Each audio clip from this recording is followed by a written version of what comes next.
Makakatulong para sa may wrinkles, blemishes, age mark at iba pa. Dagdag glow sa ating balat. Angkap na kakailanganin, labas mo na nga ang coconut milk. At yung mamula-mulang gustong gusto nating lahat, ang kamatis. Magbibigay ningning lalong-lalo na sa ating balat. Ilagay mo na dito ang malinis nating paglalagyan. At ilagay mo na rin yung coconut milk. Ito lang naman yung gatang nyog po. Sariwang-sariwa.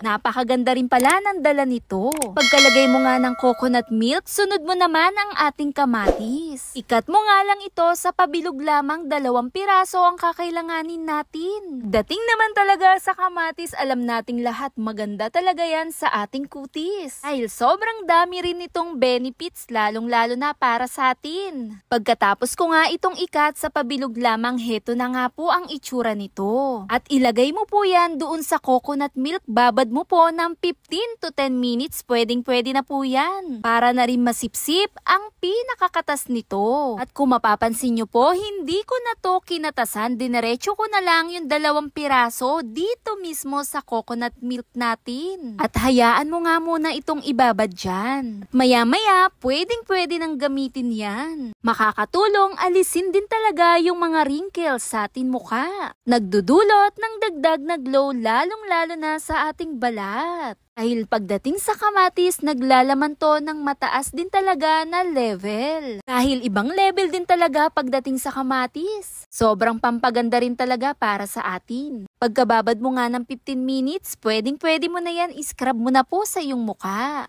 At sobrang ganda rin talaga ng gata ng nyog o yung coconut milk po para sa ating mukha dahil mayaman to sa vitamin E na magbibigay glow lalong-lalo na sa ating balat. Dahil naglalaman na rin to ng fatty acid na tumutulong makuha ang natural na ningning o yung glow po. At sinabayan pa natin na nagbibigay ganda ng kamatis. Dahil mayaman din to sa minerals at lycopene. Pagka-scrub mo nga ito, babad mo lang yan saglit, pwedeng-pwede ng banlawan. Kahit pa 15-20 minutes, 30 minutes, depende naman po. At nasa sa inyo rin po yan, mas maganda rin po na ini-stay natin ng medyo matagal din para mas masipsip niya yung pinakakatas nito. Para na rin mas kumapit, lalong-lalo na sa ating mukha. Dahil sobrang ganda rin talaga ng katas nito para sa ating balat. Gawin mo nga lang ito 2 beses, 3 beses lamang sa 1 linggo. Ginagawang malinaw, makinis at sariwa ang ating balat. At binabawasan din ang paglitaw ng ating mga dark spot.